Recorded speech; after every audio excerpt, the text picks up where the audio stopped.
morning, everyone, and welcome to Creative Mornings talk number 100.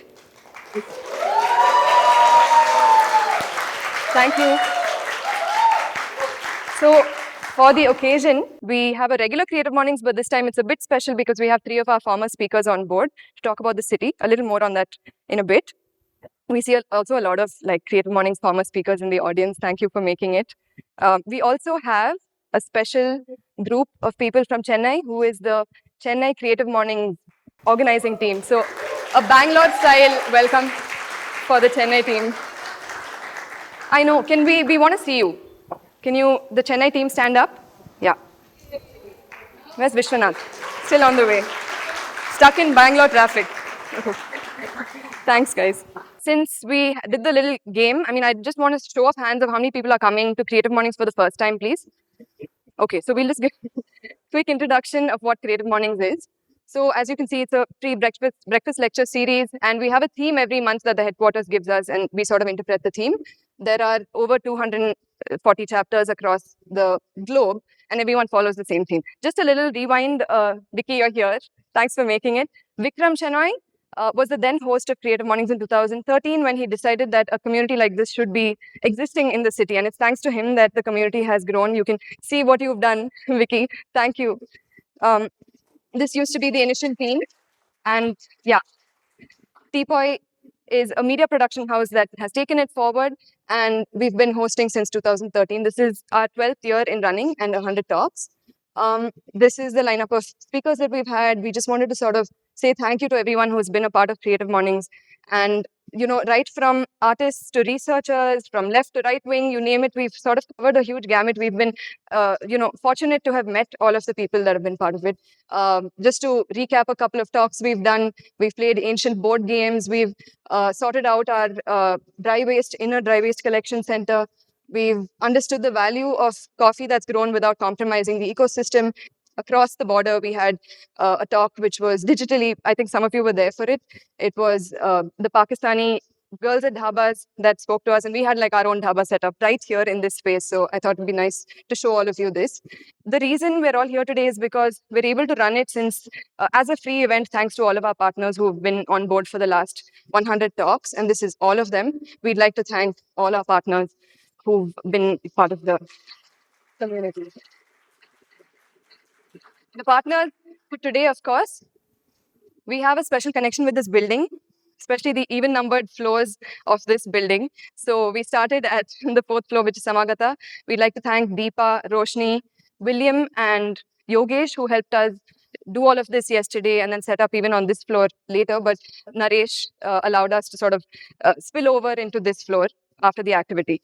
So here we'd like to thank John, Roshni, Amrita, who helped us, set up yesterday. And we'd like to thank Kiru. We have a little break in the middle, so you'd be able to taste their all millet, snacks that they've sponsored. We'd like to thank Mudfingers. That adds a little bit of green to each of our talks, and they've been our partner for a very long time. Integrated Design is a landscape architecture firm based out of Bangalore, and you may have seen their panels, their knowledge series developed in-house. We have Black Bazaar's coffee actually even during the break, so we'd like you to, have a little taster of that as well.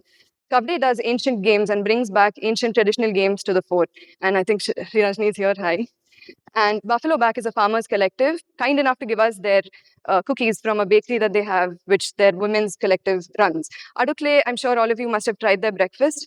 Adukle means kitchen in Sanketi. So they are a traditional South Indian breakfast enterprise. So all those partners that you saw for this month have been initiatives that we have hosted in earlier talks. And all of their talks are available online. We have a global repository of all our previous talks, which you can, which are uploaded for free. And how many of you use Adobe in any form? Have used? That's almost 80% of you. Adobe is the reason that the headquarters is allowing us to conduct our events the way we do, to run smoothly and do it the way we want and contextualize into our city. So we like to thank all of our partners across. I need to give a special thanks to Priya and Megha. Can you both please stand? Because, there you are. Priya, where are you? She ran in. Okay. Priya and Megha have tirelessly worked with us to develop this, and not to, where is Shalini, Harish, Kiran, both of your teams, Varun, he'll also be hiding all the way in the back. Varun is a designer, but he's also part of the core team of Creative Mornings.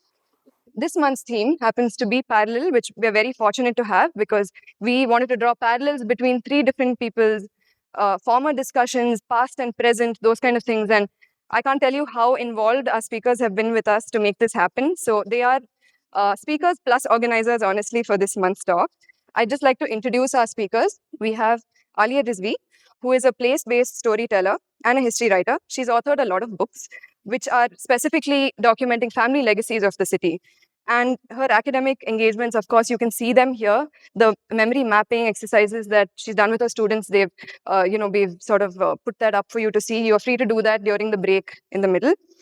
And in her last talk in 2014, Ali had talked about finding ourselves in between past and present, and a lot of other things, but how the city of Bangalore was becoming new to us every day, which I thought was very interesting. And the only way, and this I've taken back with me, is to see Bangalore city is to approach it by foot, because if you don't, and if you're going past the city in your car, then the city kind of rejects you, closes its doors to you. And how reconnection with lost navigation paths around the city is great to be met with walking. Suresh Jairam is an artist, art historian, and most of you will know the founder of One Shanti Road, which he's given to the city, the most warm and welcoming sort of nook for artists, a much needed safe haven. He authored a book on Lal Bagh, which we also have on display, and soon the Cubbon Park book that he's authored will be out too. His last talk in 2014 was around color, where we saw a whole gamut, including symbolism, folklore, ritual, architecture, textile, history, geography, all around color.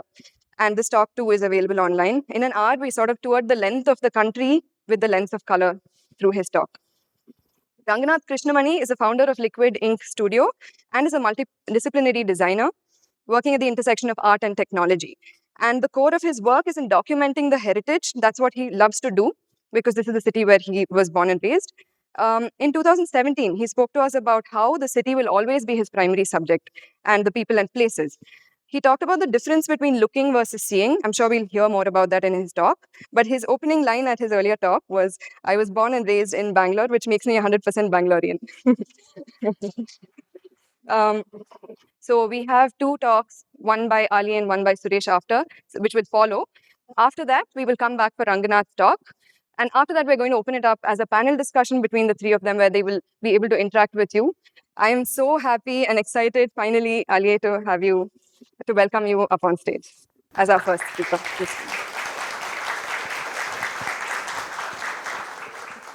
So good morning, and thank you all for being here and sharing your Sunday morning with us. I thank the Creative Mornings team. It's been a pleasure working with you on this, and a very big thank you to all the sponsors who have made this morning possible. Thank you, Suresh, for all the meetings at One Shanti Road and for feeding us non-stop through them. So I spoke, like Karishma said, my Creative Mornings was in 2014, and it was about why finding a place for the past in the present is important. Why is continuity and familiarity in context to place, identity, and therefore local character becoming increasingly important and necessary in this rapidly homogenized world?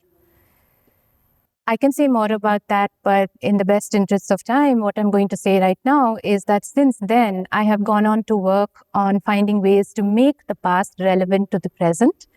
But as it turns out, the city's past, both tangible and intangible, is becoming increasingly difficult to find today. And it is slowly being relegated to the realms of memory and imagination, which is why I choose now to work with memory and imagination as tools for archiving the city. This is Cubbon Park. I find this image very, very, that's a cow in the Darshini. And for me, this kind of sums up Bangalore as an accommodating city, So I have journeyed very far since that Creative Morning in 2014, and from being Bangalore Girl, which was my blog name, one of the earliest Bengaluru bloggers back in 2010, I went on to writing on culture and history and travel stories for the Nat Geo Traveler India, local dailies, other magazines. And then I moved to book work, archiving as a history writer and a memory archivist for the city.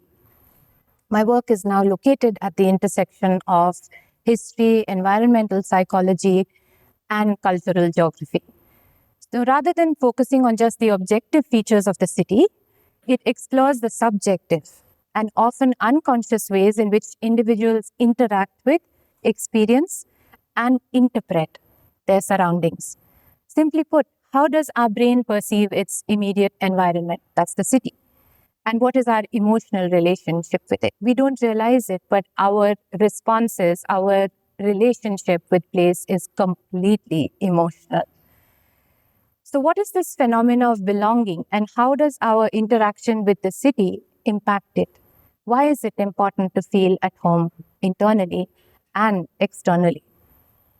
To understand this, I rely on the principles of psychogeography, using urban walking and mapping as a research practice. In the past 12 years, I have walked and shared the city with architects, urban planners, sociologists, designers of all kinds, artists, illustrators, gamers, students, marketing professionals, educators, scientists, techies, writers, travelers, and the tourist. The urban walk draws heavily from the principles of psychogeography, as I said.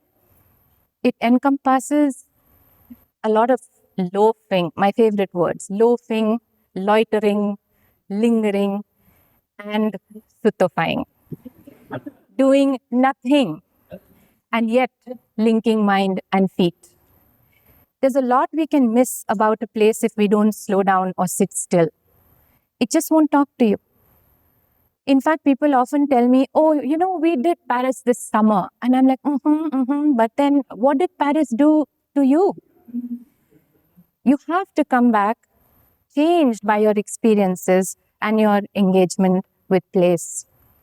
To understand this, like I said, I rely on walking and mapping, and these have flowed through the projects. I'm going to very quickly share some of this with you right now.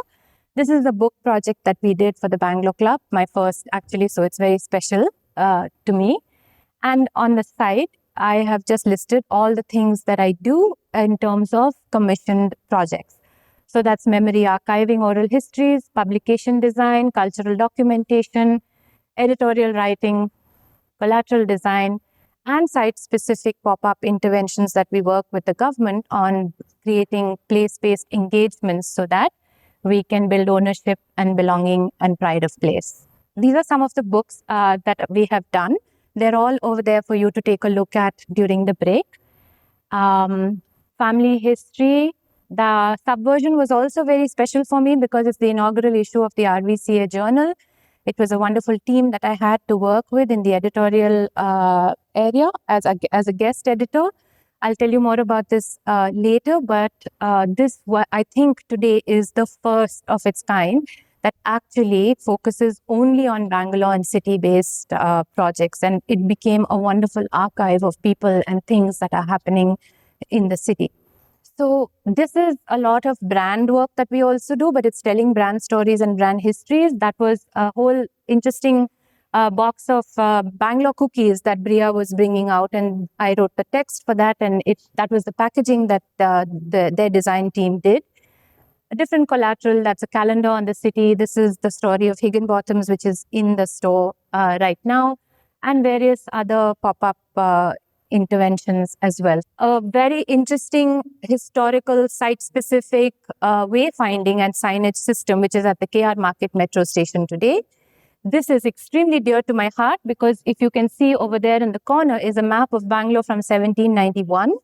And in this signage project that is across the periphery of that metro station, you have different signage elements coming up.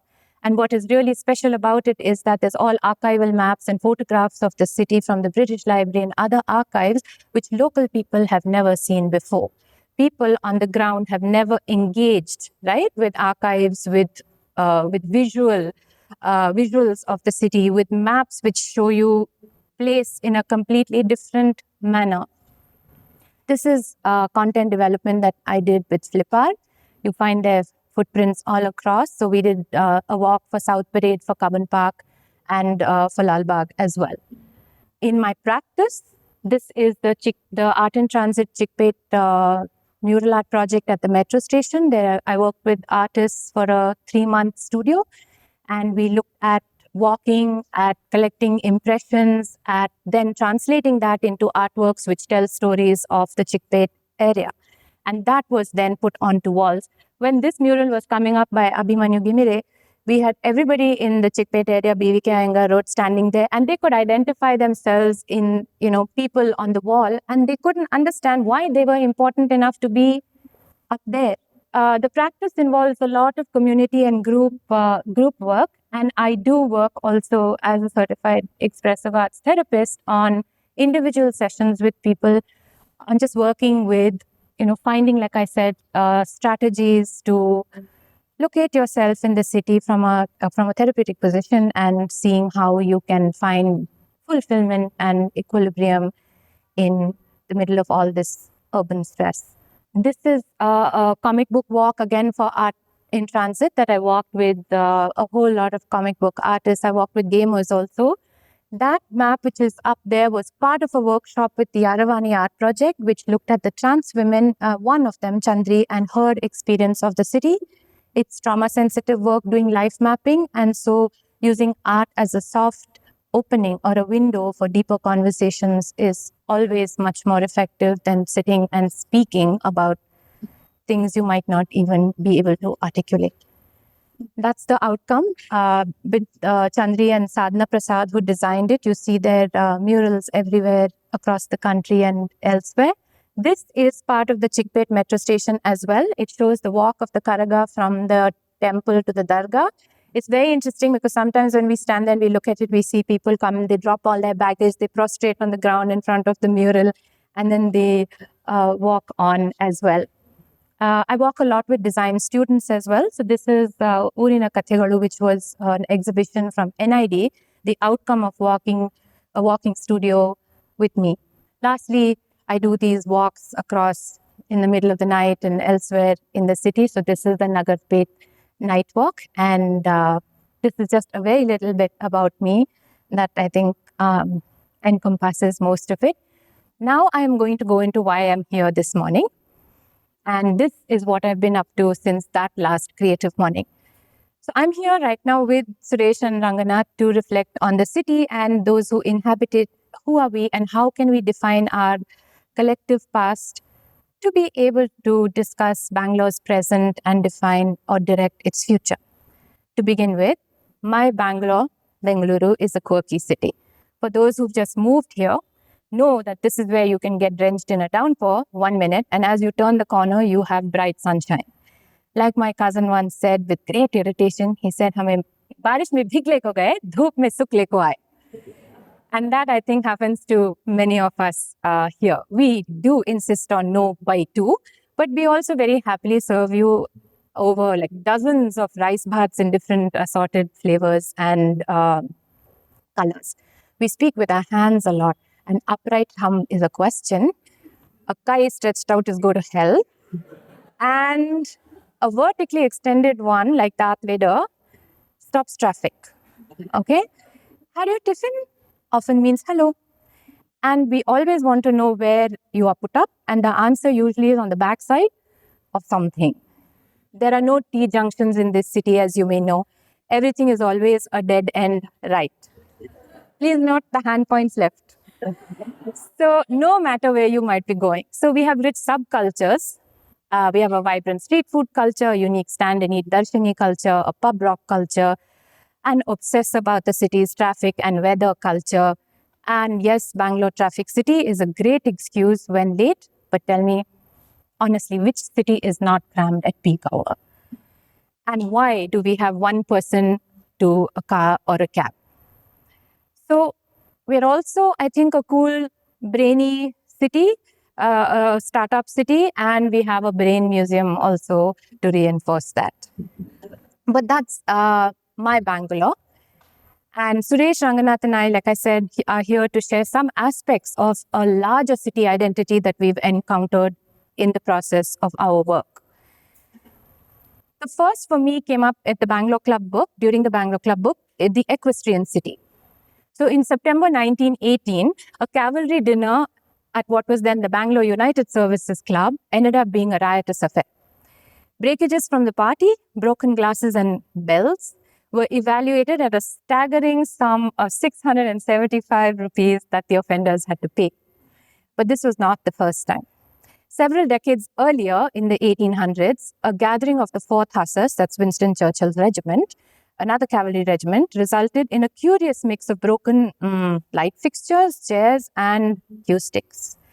The Hussars, like the Light Dragoons, were obsessed with their horses, often shipping them out to stations long before they reached, so that when they landed, they could be ready to play polo or tent pegging or pig sticking or whatever they wanted to do. Horses became intrinsic to Bangalore. While working on the Bangalore Club Book, Social History of the Bangalore Cantonment, I discovered that even before it became a military station, Bangalore had a race course. And that's where the command hospital is today, near the cavalry lines.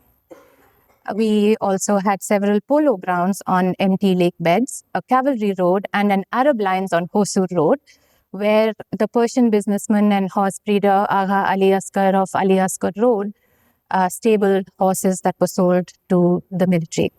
Many residential bungalows in the station had stables, and not long ago, one could see horses being walked from the palace and other stables on Miller's Tank Bund Road to the racecourse.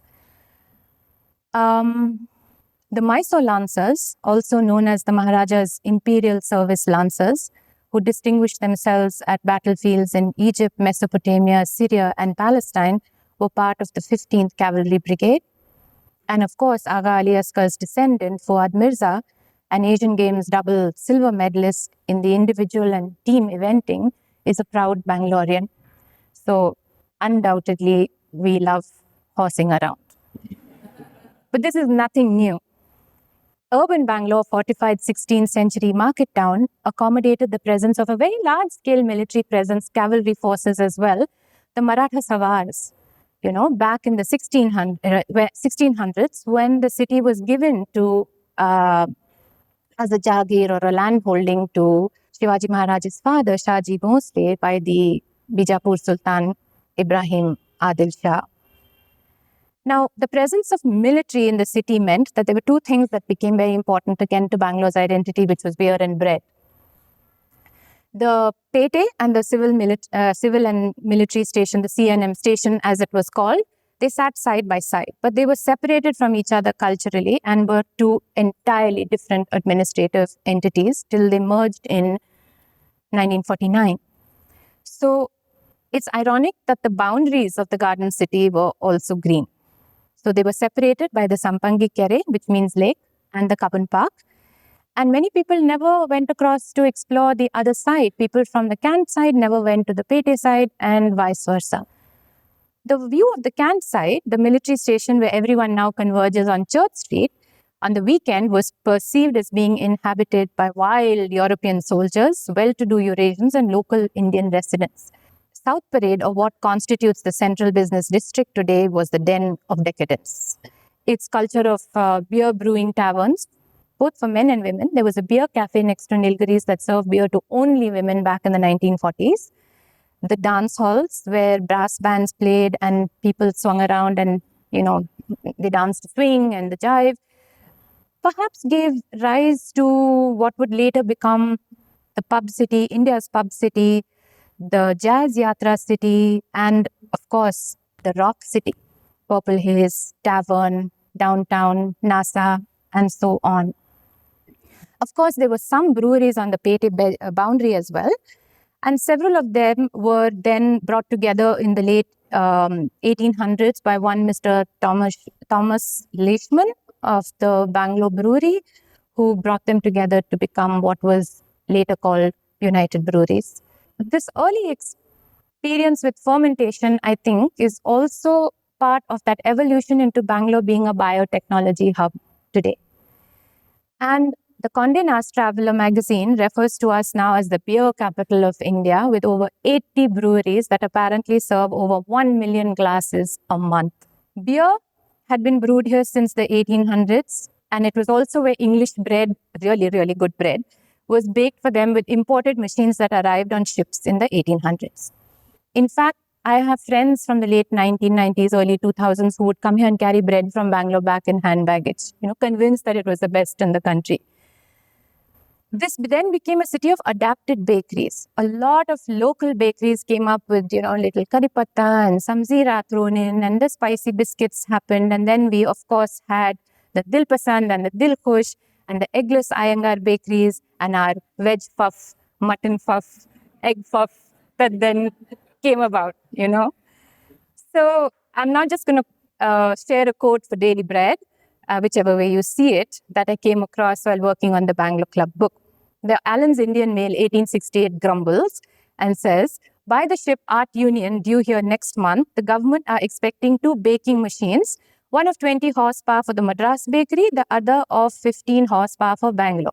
It is believed that by this machinery, not only will ample supplies of good bread be obtained for the troops in garrison, but there will be no difficulty in supplying the general public also to some extent. The bread manufactured by native bakers is often so insipid and unsightly that the intention of government to turn an honest penny by supplying the public with more wholesome food is very commendable. The bakers, whose occupation will be gone, should be left to the horrid doom of eating their own bread. So mechanization comes in a little bit, which brings me to the third part, the third aspect, let's say, of city identity that I encountered, which was mills and material. I had to weave the thread of Bangalore's textile past together while working on the 100th anniversary of a leading tailoring establishment in Bangalore. Reading about migrant artisans, merchant communities from regions around Bangalore and even Western India who settled in the Pete seeking opportunities in its newly emerging silk, woolen, and cotton textile economy. Suresh will speak more about silk, but it is reported that when the East India Company forces under Cornwallis stormed the gates of Bangalore in the Third Anglo-Mysore War, 1791, the bales of cotton, and I quote, and cloth in every direction indicated a great manufacturing town. By the late 1800s, the Pete was filled with numerous textile weaving, dyeing, and trading communities who have influenced place names there today, such as Santusa Pete, Patnul Pete, Saurashtra Pete, Darzi Pete. The double-sided reversible Bangalore carpets had also become famous.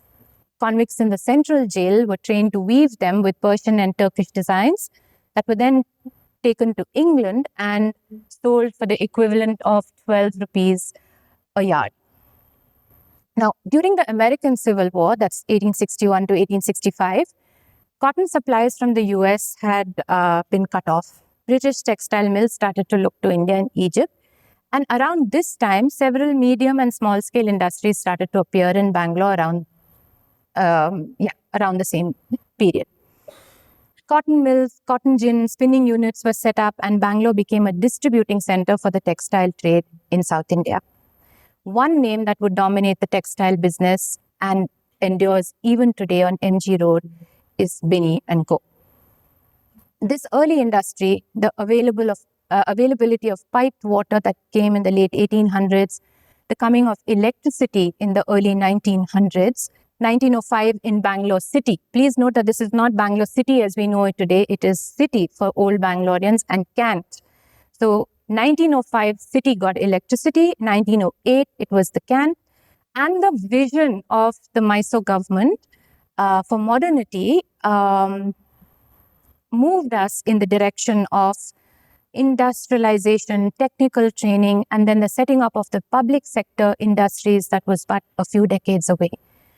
Today, I read Bangalore has over 200 engineering colleges and the city's largest technology workforce and over 25,000 IT companies located here. That leads me to the next part of city identity, which is the city with a heart. Following the Rendition Act of 1881 and this vision of modernity, there was a lot of opportunity for local entrepreneurship, and local entrepreneurs responded to it. So while writing a family history, which is for the VST group of India Garage, I saw that for over a century, this is where businessmen, philanthropists from all communities built educational institutions, hostels for students, chol trees, chatrams for the community, They set up dispensaries and healthcare facilities. They donated generously to medical infrastructure, hospital wards, and dispensaries, and established parks and playgrounds. So much so that Money Control wrote in 2023 that Bangalore is the city with the largest number of Indian philanthropists in the country and ranks third on the Hurun Top Philanthropist List 2023, accounting for 11% of the millionaires and billionaires on it. Mumbai topped it, Delhi came second. But Nikhil Kamath, of course, India's youngest billionaire, youngest philanthropist, and youngest Indian pledger for the Giving Pledge, founded by Bill Gates and Warren Buffett, is also a resident of this city. Quite incredibly, and I say with gratitude, that the events offered to the city for free in the Bangalore Habba that positioned Bangalore as the city with a heart is thanks to its businessmen and corporate institutions who stepped forward as patrons. And finally, Bangalore, of course, is the science city. And when we were working on research and content development for the Science Gallery Bengaluru, and we were uncovering city stories from every corner, the exhibition was interesting because it was based on scientific artifacts that had been contributed by science institutions in the city. And we placed those in a continuum of scientific inquiry that I think very, very closely identifies with Bangalore and its residents. So that early emphasis on technical training, industry, technology, the setting up of the IISc, HAL, ISRO, the Indian Institute of Astrophysics, and many, many other organizations and institutions involved with that scientific inquiry and technological advancement, including NIMHANS, a pioneer of mental health in the country, also supported Bangalore's growth into an aviation, aeronautical, and of course, an aerospace hub today.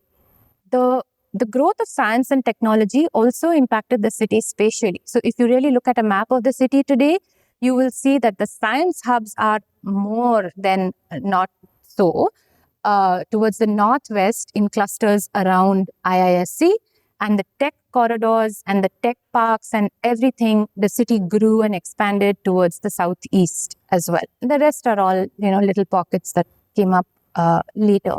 This is where assistant surgeon at the Bowring Hospital, Sir Ronald Ross, wrote up his award-winning thesis on malaria.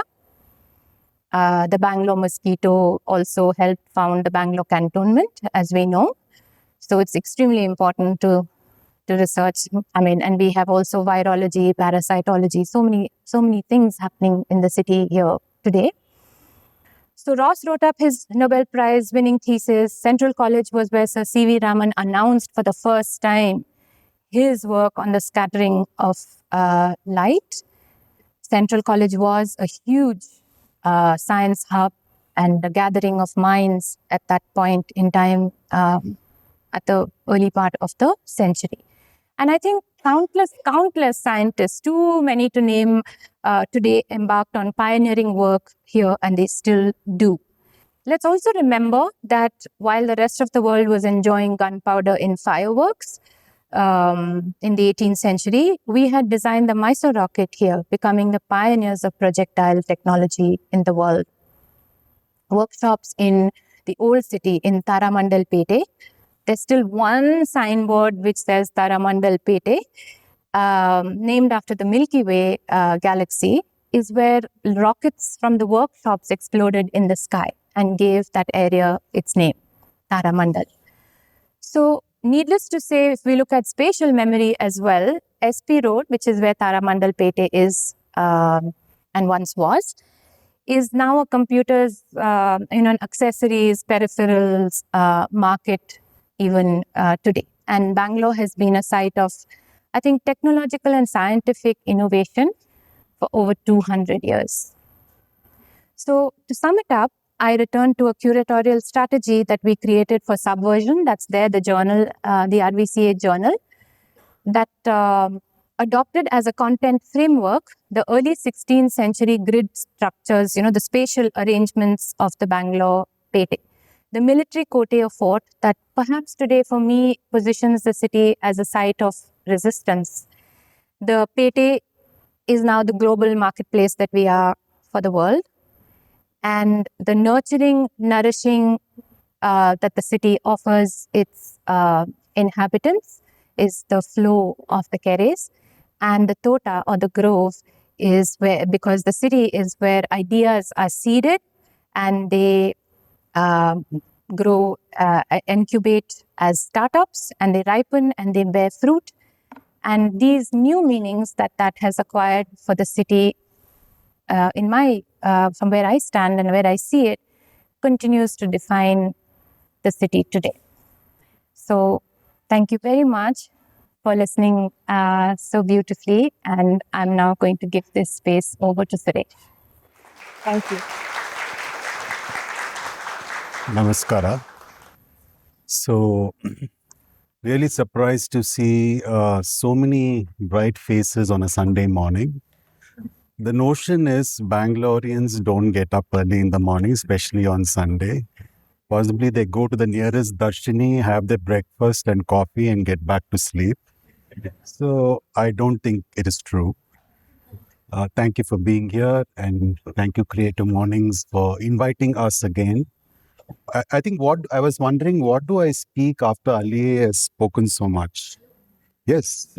So, although she stays stone throw away from my house, and every time there's a meeting, she just walks down. So, we look at the same space through different lenses. And it's so amazing that we've gone for walks together. She's written about it. I read some of the books she's published. And sometimes we share what we know with each other. And most importantly, I think we are really passionate about this city. And why are we doing this is a very important thing, is that we identify with the city and we want people to identify with the city through its material culture, through its architecture, through the flowers that bloom here, and many more things.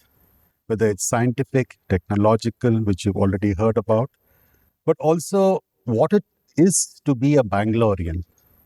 So when that question really kind of hit me, I could only do this. I could write one book, which is called Bangalore's Lal Bagh, A Chronicle of the Garden and the City, which was published in 4 years ago. And why did I do this is very important. So I used to go for regular walks, and my friend Mohan said that instead of talking to me, I think you should write a book. So, and he also said, I'm going to get you the funding. So I said, okay. So, and during the pandemic, this is a pandemic baby. So I wrote this book, got crowdsource, as she said, generous patrons, got the money, and published it myself, because most publishers thought it's a kind of a very local book. They're not interested in it. They're saying it's local history, it won't be sold outside of Bangalore, etc. But I think that Bangalore is the big hot topic for every place. So many books coming out every month. So where do I begin? Aliyeh has laid out the map for you about the city, about its identity, about its cultural geography, mind mapping it, etc. I really look at it like a metaphor, like the many dots you see in a rangoli, which is kind of drawn on the star roads in these nooks and corners. And we kind of navigate it by drawing this line and connecting the dots. This is what I'm trying to do. I'll just take up a few things that Aliyeh said. One is the Kotte, Pete, Kere, Tota, which are the very important aspects of the city. And very, very significant quote that I remember is, I believe it is, I don't know the context of it, but it's a very beautiful quote, which is from Kempegowda's mother, who said, Maragalannu Nadu, Keregalannu Kattu. So I think Kempegowda, as we see him now, was, I think, the first startup guy. He came to Bangalore, didn't see anything there. Then he kind of created this Pete, Kotte, Kere and Tota. And this was what made the city. And obviously, it was it was a mark of genius to create something where nothing existed. So that is also very significant. So this connecting the dots is what I'm trying to do. And I also want to say that every time you encounter a city and you encounter buildings, architecture, etc., I request you to also look a little deeper, scratch the surface. So when you look at something like this or the Mantapa, you always remember the rocks. Bangalore is built on the rock, or Bangalore is on the rocks. So very very significantly, you don't realize it. Actually, you don't realize unless you're very, very conscious that wherever you walk and wherever that road is dug up on the street, you will see granite. And it is a material and it's a commodity and it's something that the city is built. So some great architects who I will speak about later came to use it as a building material, and it is the identity of the city, whether it's the Puttanna Chetty Town Hall or the Vidhana Sauda, which is, like most architects know, most difficult to decipher as an architecture. They call it Neo-Dravidian architecture. I don't know what it is actually, but it is a Belpuri of all architectural styles from India. And it's all put together. And what brings it together is the granite. It's the material. It's not the design. Once you go into the design, you're saying, where the hell this comes from? It's Joroka from somewhere, pillars from Mauryan pillars. And if you go inside Vidhan Sauda, and I think somebody might have gone inside, I looked up and recently and I said, what are these colors there? No? And I just said, I think it's the Iyengar bakery aesthetic. Because it looks green and pink and orange flowers coming down on you as you look up. But there are some nice moments in Vidhan Sauda also. And if you have a nose to smell, some of the doors are made up of sandalwood. So if you try to sneak inside, go and do this. I think it's really good. So I wanted to talk about Otto Kunisberger. And the name might sound familiar to architects, but he's a very important man who was got here by default or because he was hanging around in Egypt trying to do something. And his uncle, Max Born, was a very important physicist. I believe he spoke to C.V. Raman and suddenly told him that I have this nephew who's kind of Vela, and I want him to be occupied in the Mysore city. And he was so significant that he realized that he wanted to really build stuff in the local material. But he had a boss who is Sir Mirza Ismail, the big man of the Mysore modern era. And he wanted a very Indian style. And this man, Kunisberger, wanted a very modern European style with hints of aesthetics from the local culture. So Mirza wanted clock towers and domes and sajjas. Sajjas was very popular at that time, even now, I think. And there was a bit of a tug-of-war between them, but somehow we do have some very important buildings from Kunisberger. The most popular one, I think you would have seen, is the Bal Bhavan or the Victory Hall, which is in Bal Bhavan. You might have gone to see a movie there or taken your kids there, etc. But also many things that have just erased. So the person who was doing a PhD on Otto Kunisberger came with these black and white photographs and said, now you have to tell me where this is. So there was a pavilion in Krishna Rao Park, the central building, which is a library now. It is also by Kunisberger. We don't know, there's no nameplates over there. We've almost forgotten him. And this poor guy did many other buildings, the Kalasi Palyam bus stand, which doesn't exist now, or a swimming pool at the corporation building. There was a swimming pool there. I don't know. I'm old enough to know that I swam there, but it is again become something else. So this collapse and recovery is a common theme for many of us Bangaloreans. But this man was so significant and most important cosmopolitan person who had people like Minute De Silva. I don't know whether this name rings a bell. She is a first Sri Lankan modern architect who used to intern with him. And Mr. Kunisberger was also responsible for making of the Marg magazine, which all of you are familiar with Mulkraj Anand. So these small local things has connected us to the national and the global in certain connections that we make here.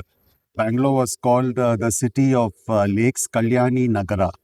And actually, do you really know where the water comes from? From the sky, yes, from the sky. And I'm very happy that the skies opened yesterday and there was a lot of water. But we need the water to sink. If it doesn't sink, we don't have water. So in Kannada, you have many, many small words for water bodies. One is bavi. So the thing was, Nimmanel bavi idya, the first thing. There are no more bavis because they've all gone. You have bore wells instead of bavis. Then you have keres, then you have kuntes, then you like the posters downstairs. You have so many other names for this. Most of them try to interconnect water bodies from the city and they flow towards Raja Kaluve. Raja Kaluve is a larger kind of a waterway. Naresh is responsible for creating the Citizens Waterway. We are actually in his mod build office over here, where this Raja Kalwe is very important because it connects it to other lakes like Belendur Lake, the famous lake which caught fire.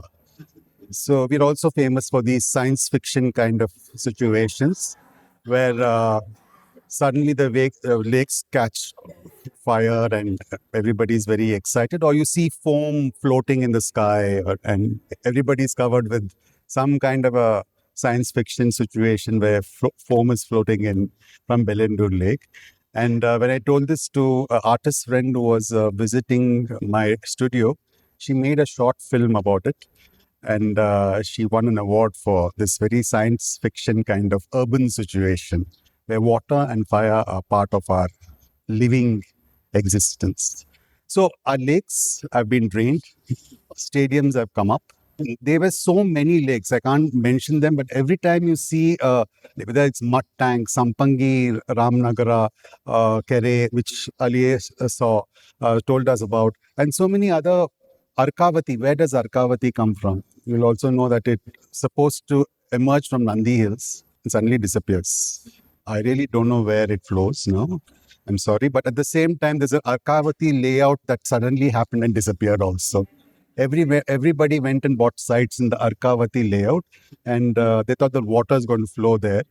But I think it just disappeared like the river. This situation is very, very Bangalore centric in the way we see lakes today as spaces where architecture or stadiums or cricket grounds are built. And the most interesting part is Bangalore's city has this undulating landscape where water flows from higher level to a lower level, finding its own ways. And as many specialists of water say that the water has to sink in, which we are not doing. We are paving our roads, we are whitening our roads, calling it white topping. Yeah, that's the new thing that I've learned. White topping doesn't allow the water to sink in. This is one of the good examples of water bodies and the many lakes we've had. Now they are distant memory, and there are other things that come.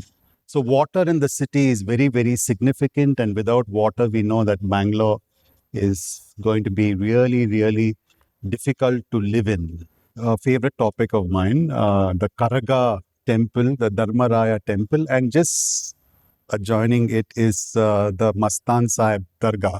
The Karaga, incidentally, is a form of Adi Shakti, goddess, all prevailing Adi Shakti, and this is one, it's also Draupadi, who's born from fire. And it's very significant that the Gardner community, the Tigala community, celebrate this particular festival. It has its ancestry in Tamil Nadu, where the Karagattam is its origin, but later becomes a kind of a classical thing with the Karaga, which you see here, which is very different in its form, and and fire walking also is part of it. And the city also has many Draupadi temples in the Shivaji Nagar and the Pete area. So Draupadi is another important deity. So the big question is, why should the man carrying the karaga, wearing a sari, go to the dargah? The legend says that Mr. Mastan Sahib used to offer flowers to the karaga. And when Mastan Sahib was injured and he could not go to see the karaga, which happens in the night, he requested the Karaga to come and visit him, and flowers and fruits were offered to it, and the tradition still continues. I think it's a very, very important ritual that happens that connects communities, because the Tigalas grew the fruits and flowers, and the local Muslims marketed it, and they have a symbiotic relationship which have sustained because of the city market, which is one of the most important centers of trade in the Pete area. So this is another story which I also want to say, is that this Bangalore city has many ammas, not like the ammas of Tamil Nadu, but the Annamma, which is near the Dharmambudi lake, which is actually majestic. So how did this Annamma came in? I realized that it was Hannu Amma. She was the goddess of orchard. And then you have our very famous Banashankari, which is actually Vana Shankari, the goddess of the forest there, South Bangalore, Jayanagar, etc. Then whenever you had plague Amma, and you also have an AIDS Amma temple, I believe, somewhere outside in Tumkur or something. And the Ammas also went out on a kind of a religious picnic where they were bedecked in chariots and palanquins, and on a certain day they all came and converged during Poo Pallaki in either in Alsur or Shivaji Nagar, or when the Karaga happens. So these are very fundamental things of the city. And if you really want to experience, like Aliyeh says, that you have to walk. And I think Aliyeh and me went for a walk in the night at 12 o'clock. The city is abuzz, and that's when the farming community again reminds us that they were the owners of the city, and they lived here, and now they sell computers or whatever. But again, the Draupadi Amma becomes a very important deity, and her multiple sisters who are part of this community. In this book, the book starts with saying that how did I start thinking about horticulture? So my grandmother told me that they grew apples. They had an orchard and they grew apples, which I didn't believe. But later on, I realized that I saw apple orchards, photographs of apple orchards all around Bangalore. The apple was called Rome Beauty, very fancy name. Unfortunately, it was very sour. And by the time it was cultivated, I think the apples from Simla started coming to Bangalore, and it had its own kind of use for making vinegar or something sour out of a sour apple. But people remember this Rome Beauty apple. I have not tasted one. But strangely, there are farmers who are in Hoskote and areas around Bangalore growing apples now as something that they want to do it to prove a point also. Everybody is thirsty, and it is gin and tonic, which has a connection to Bangalore. And also this area where I think the cantonment was the big place to have a gin and tonic. And with the British officers wondering how they will survive the mosquitoes, and at the same time, how we can have tonic, which was supposed to be something very, very bitter, can be used in gin and made into a cocktail for drinking. Robert Ross was discovering how malaria is spread. They also figured out how a certain plant-based material could be imported from the Andes into Lal Bagh, and quinine was a native medicine for malaria, and how it can be grown in the Nilgiris and in and around Bangalore, and that was used for making tonic, and tonic was mixed with gin, and everybody had a good evening with the gin and tonics. So this is a story of gin and tonic, which also has a connection to Bangalore and the areas that we are in, like Church Street, etc. So I have to tell you the story of Silk and Tipu Sultan. All of us I've heard about Bangalore silk, Mysore silk, etc. But it was so significant that Tipu was gifted a piece of silk by a French general, etc. He was very fascinated with it. He was a guy who was extremely modernist in his way of thinking about the future. So he wanted to find out how the silk can be made here. So he sent his ambassadors to China and one to Bengal, and somehow they bought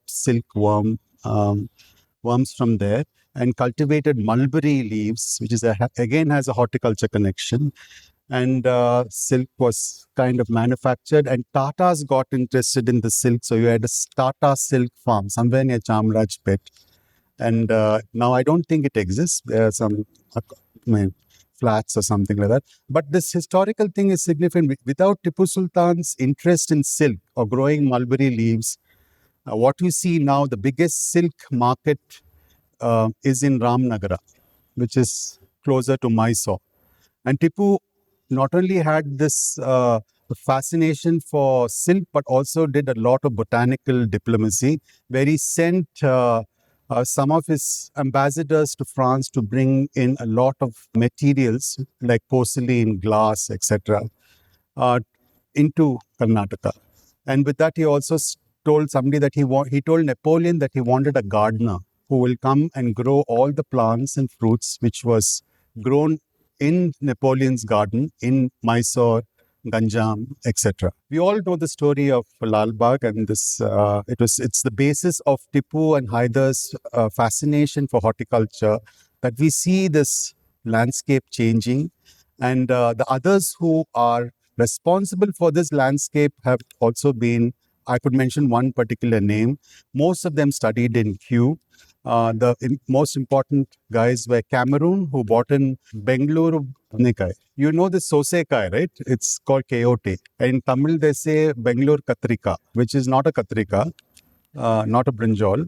But again, Cameroon was responsible. It comes from Mexico. There were so many of these new things that were introduced into the city, and they were kind of triggered to grow, etc. But what is more fascinating is also how these four pillars, especially directors of Lal Bagh, Cameroon, Krumbigal, very important person, Mari Gowda, and Javaraya.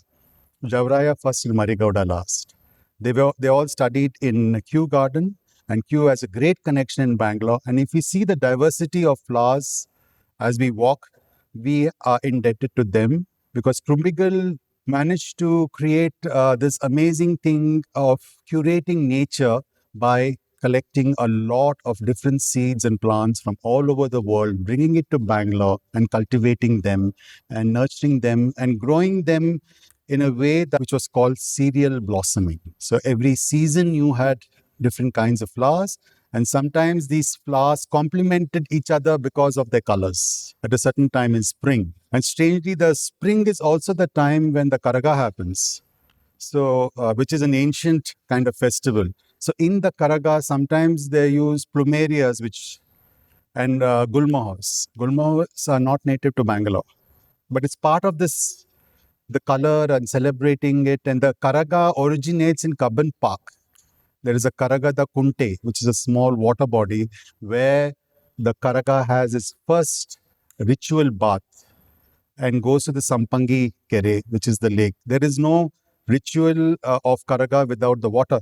Water bodies become an important space for something like Karaga to start a ritual there. As you know, that water is this significant element for all of us to survive. So with Karaga and with the cereal blossoming, these are certain identities of the city that we cannot miss.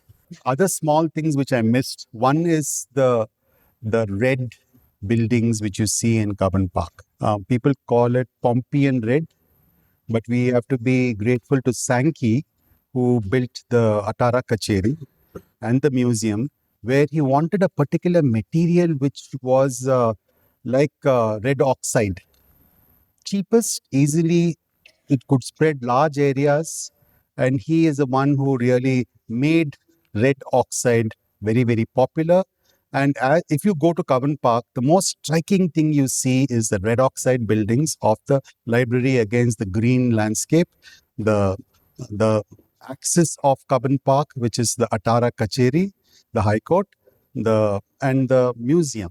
And if you look at the many old images of Bangalore, that you really see that this is a very, very important Bangalore identity. These red, Pompeian red buildings that you will see, and if you've not registered it, I think it's very interesting to see that all of them are clustered in certain areas, like the Mayo Hall or Cubbon Park, etc.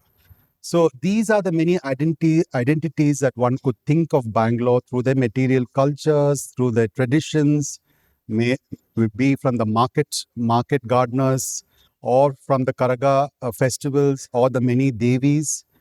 And what is very contemporary now today is that every time you look at the trees in Bangalore, you realize that they are alien trees that have been planted in Bangalore from different geographical locations, and they are blooming in this city, giving this city its own identity. Thank you very much. Good morning. Welcome back. Excited to be here at the Creative Mornings milestone event. Have had the opportunity to speak here once before. Thank you, Karishma, Vishwesh, and the entire Creative Mornings team for inviting me again. My name is Ranga. I'm a designer, artist, illustrator, all confusing at one place. I run a new media design studio called Liquiding Design out of Bangalore. Today's event holds a special significance for me. Little did I know that one day I would have the honor to share the stage with my revered teacher, Suresh Jairam sir. The history of art as a subject was made so exciting and inspiring for us. Thank you, sir. You heard both Suresh and Aliyeh express their stories of Bangalore through beautiful contextual visuals, words, and emotion.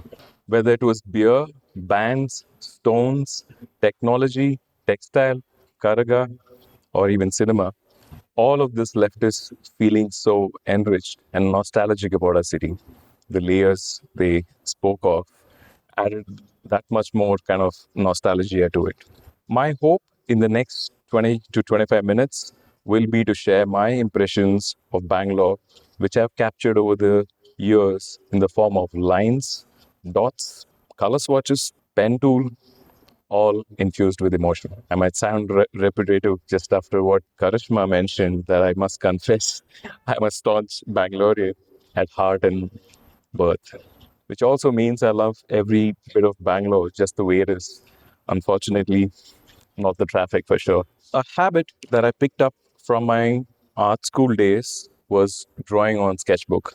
What then was a mandatory and a daily requirement for me to be in the art school soon became something I enjoyed, and it grew on me, and it stayed with me for forever now. My sketchbook becomes the medium of recording my surroundings, situations, thoughts, ideas that occur while in the process of capturing all these. Whatever you're seeing right here, and all the sketches going forward were all made at the spot, live, standing in front, capturing as much detail as possible, which is also to do with people going about their daily chores, urban landscapes, and objects around me. One of the most favorite objects that I come back to is the sugarcane juice. As a child, I would be taken to this, and I see this kind of theatrical play happening where the sugarcane is spinning, there are wheels, there are colors, everything is moving in synchronously, and then what comes out is this beautiful, delectable juice that you end up having. It's so fascinating that it all came back to me when I started to really sketch them and really see it as things click in my mind. And these were sketches made live. Koshis, again, very often as from college, we would end up. This is me trying to cover up a tea stain that happened when I was sketching, and then just add a lot of color and stain on top of it to really make it look artistic in that sense. I stick to a very simple ballpoint pen and paper as a medium. Simply, these are Reynolds pen. I just use a Reynolds pen to really sketch. That's the only medium of expression. What I like about the medium is that there's very little margin for error. There's no way to erase or go back once you get started on a path. The only alternative to start is to start all over again. These constraints make me concentrate and focus on getting the form right and details right and colors and shading and lighting, all that right. As an artist, you're constantly making decisions about what to include, what to hold on, what to keep, what to let go in most of these compositions when you end up making it. The first layer I want to really talk about is the Art Deco and colonial homes that I've been hoping to capture in the several years of when I came first to Creative Mornings, when I first spoke to where I am. I think it's work in progress from how I see it. This is the last standing homes which you will find around Vivipuram, Jayanagar, Whitefield, Commercial Street. As I said, the last standing amidst the flood of modern day functional componentized constructions that has become a norm in Bangalore today. So the ones on top are the Vivipuram homes. The bottom is Whitefield. If anyone's gone to inner circle and outer circles, if you've heard of them, those are more colonial homes. I believe one of the homes were Winston Churchill's homes. I didn't know. I chanced upon it. I happened to start to document it, but by the time I went back, most of them were like pretty fast disappearing. Some of these. That on the other end is Commercial Street, the Veerapillai Street, which is a parallel to Commercial Street. Most times, when you end up starting to sketch, firstly to drive up and figure out, you don't drive up. As Aliyeh said, you have to walk down, try and assess the place before, and you find a spot to start to sketch. The first thing that you see is overgrown shrubs, big hoardings of property on sale and lease, and or barricades raised right in front of it to really cover up the way the situation is. So you end up really assessing it and you start to sketch, and someone else from the other end would come in and say, what are you trying to do here? Why are you sketching? What is the point of these sketches? What is the commercial angle to it and things like that, and then you end up starting to sketch. So it's almost like the iceberg of sorts that I see most places, where you end up seeing the 50% of it and the other 50% is actually your imagination to really figure out what is the other part of the building. Similar is Vivipuram home, again one of the Art Deco homes that I managed to sketch right where the Vivipuram junction, just behind the temple.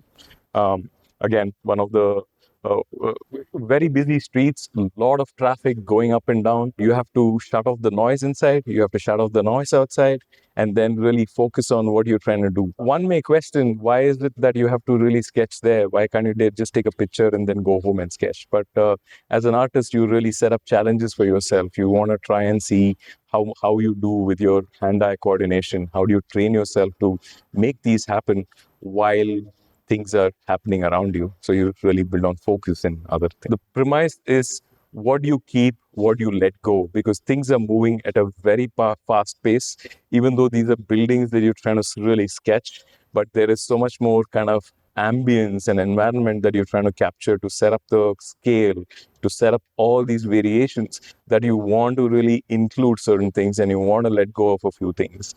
So it's a constant phenomenon of how to really make those kind of choices while you are at it, making those choices. And on a pen, when you make a dot, that dot really shows up. So essentially, a lot of variables at play. This is what I'm talking about, the modern day functional componentized constructions that's become a norm. This is a view from my in-laws' place. This was during COVID. We all moved together and we were pretty much at my in-laws' place. And every day we would come out and this is the view that greets us. You're seeing a vista of all these kind of boxed buildings. One fine day I said, hey, I can't, I have to capture this. And while I was at it, I think I wanted a copy paste of the tanks that I had to draw every time. It was just the yellows and the blacks. And pretty much I could do everything else by hand, but I wanted a tool to just copy paste the tanks because there's so many tanks that I couldn't get through them because it's pretty repetitive in the way it really worked out. What's beautiful is I didn't think of it when I really put it together, but from a context of where we are to what the story is, we are talking about really clicks in that context. So it wasn't thought of it like, hey, I would use it sometime. Basically, just documenting what you're really seeing, what really is creating the curiosity in your mind, and using that as a way to really document it on your sketchbook. The next layer I want to talk to you guys about is the markets and the street vendors. Markets, as you know, is the lifeline of Bangalore, whether it's Malleshwaram markets, whether it's Gandhinagar, whether it's Banshankari, whether it's Madiwala, the KR market. All these are lifelines that really serve a huge population and communities around. And we stay very close to the Gandhinagar market. So this was one of the times we were at Vidyarthi Bhavan, not so far out, just a couple of buildings away. And it was a long line. So we were like, I was like, hey, can I do something? I had an hour to really kill, in that sense that you're just waiting. So what can you do with that time? And never had I sketched the Gandhinagar flower market. You always took pictures, but you always said, hey, I'll come back and do it some other time. Essentially, when you're standing and you find a spot, you end up really seeing a lot of people walk up and down. So essentially, you're really trying to figure out what to include, what to exclude. At the same time, there are moving parts like the knife sharpener coming in, actually adding to a beautiful composition, which would other just be a documentation of the sketch of what you really saw. So how do you really layer some of these details that happen, and how do you capture them in a very interesting way? The final sketch turned out to be something where I could really layer in the knife sharpener, and the idea of these kind of sketches is to really be open all the time, not to really put yourself into a concrete by trying to make a lot of the details come alive already, but just have that openness to hold on to something and let go of something, and then you keep doing this more often, and you end up with an interesting sketch. A lot of the markets, whether it's Gandhinagar, in this case, this is the JP Nagar market where we stay very close. In this case, it was a conscious decision to add the details forward. All the parking lots of the bikes in the foreground really creates a lot more depth to what you're trying to say. Interesting ways to really use what to hold on and what to let go of very, very clearly. For me, the most important market was the upmarket. Upmarket, I call it, is the Brigade Road of sorts. Growing up, if you had relatives and friends over from another town or another city, you want to really, really take them to Brigade Road for sure. I had fond memories of taking my relatives and my friends over and talk about, look at our signages, look at the branding, look at how upmarket we are, and the brand and the fashion, and the high tech at that point of time, which was one of the important things of just going back as a child, as a memory. And I did this in 2011. I sat down and I captured every little detail of Brigade. I'm sure 10 years has changed a lot, but it just lives in your memory of what that holding meant, and everything that could be easily a picture, but me drawing it internalizes every little detail that I must have seen. To a very contrasting KR market, and then further down Church Street. This was before the cobblestones were laid.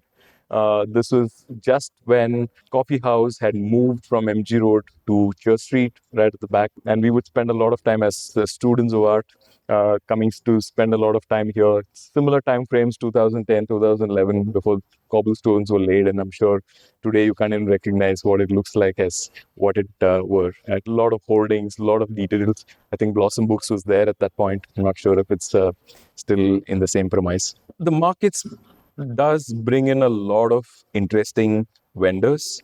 In the world of fast-paced globalization and modernization, where mall culture is so very prevalent and online buying is so prevalent, what always delights me to see is the street shops and vendors who still carry a strong sense of culture, character, and authentic flavor in the way they do it. These are mostly Jainagar markets that I've sketched, whether it's the Pani Puri guy to those ugly sized toys, which is both cute and funny. The cobblers. This is a beautiful sketch that I made around South End. Literally a 5x5 shop. The entire objects are all optimized to just move his body to the left or the right, and pretty much everything is served within that space. This is Manju that we go to. He not only fixes your shoes, but also luggages and bags. I'm sure he's a great with relationship, so he must be fixing those as well when he's chatting. So it's just beautiful the way they really, come together. It's not about just the commercial angle to it, but in just the way everything comes together. That specifically was a hand cut, and any utility, anything that had to be in your uh, home kitchen, it was pretty much there. I spent a lot of time trying to really capture every little detail standing right there. More of these vendors, I think for me that was time machine.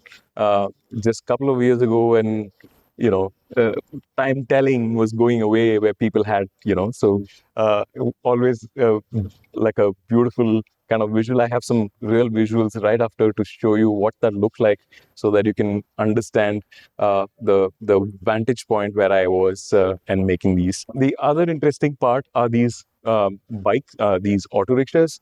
They're not parked right there, but almost like a treaty signed in the market that they would come in on a specific day and no one would take their spot. For years together, you can find that same spot where the person would come in and park there and make things happen. So very interesting the way there is, it isn't trying to take someone's spot, but there's almost a treaty signed in the way things come together. This is the vantage point of what I see. I typically take a picture right after. This is the picture that I made of the junk jewelry. This is the man selling it. That's the time machine, the toys. This is the other fruit vendor. That's Manju. That's Malleshwaram. I grew up in Malleshwaram. I would pass by this cane store very often, so I had to capture this. So went back and captured that. This is a small video I made, so more pictures. And the sugarcane juice, which I would go as a child to. Right now, he has a mechanical one that really runs this very well. So had to really capture them. More shots of the changing landscape. This is from 1MG Mall. I was at a cafe, started to draw, and it just came together right there. So a lot of these kind of views from where I could capture some of these details. This is the project that I did for Citron.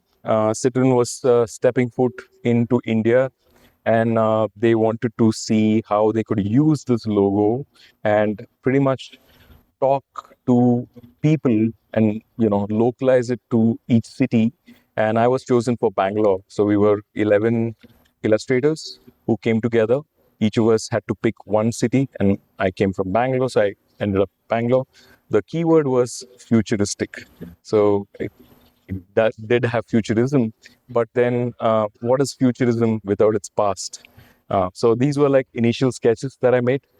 It just so happened, and I was talking to Suresh sir the other day, and he was talking about Vidyarthi Bhavan carrying all these little details. I had done that. So my entire idea was, how do I talk about the present through its lens of the past, that you could make these kind of connections of the man carrying 15 plates of dosa. And similarly, you're also amazed by that we actually have a UB City, tower that looks so modern. The sketches were all about trying to superimpose or bring these two worlds together, the old and the new, and how does it all come together in the form of layers that we've been talking. So we ended up saying, how can we add people watching, and can we really turn that into a interesting kind of a composition from here on?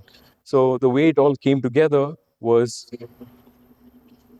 the Vidhan Sauda right on top. Then we had the UBCD tower going from almost like making that kind of old and new possible through this. The WTC at the back. We had the young generation fascinated about how the two worlds can coexist. And then right at the bottom, we had the lung spaces, which is the Lal Bagh and the Cubbon Park, all come together to create the sketch.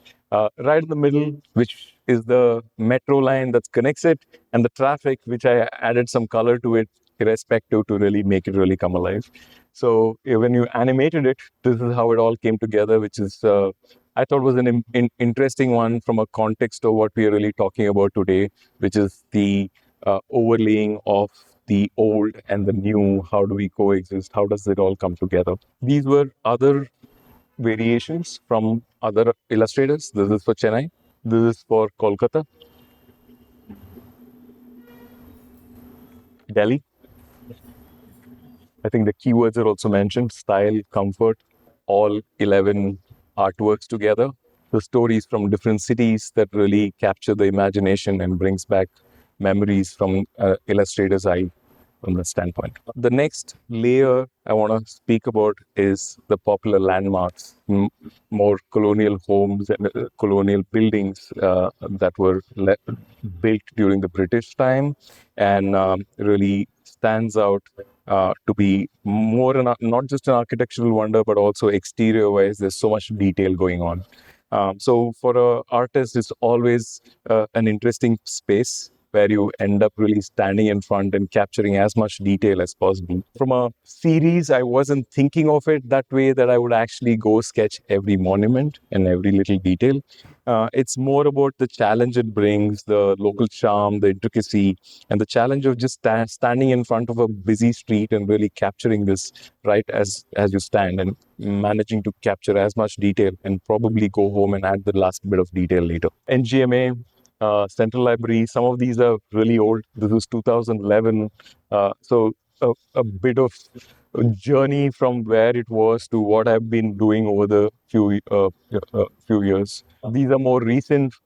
Again, I keep going back to these and capturing them from various different angles. Is just simply don't get over it, because there's so much detail to be captured. Specifically, like NGMA, there's a little bit of a very metaphoric walk that you have. I don't know if you noticed it, that from NGMA, when you walk in, there's the old building that you enter, and then further down, you have this beautiful walk where the steps get higher, and then you get into this modern looking building. It almost has this new frame that you end up seeing, and it's more asymmetric. It isn't straight up, it's very asymmetric, almost framing you to think very differently.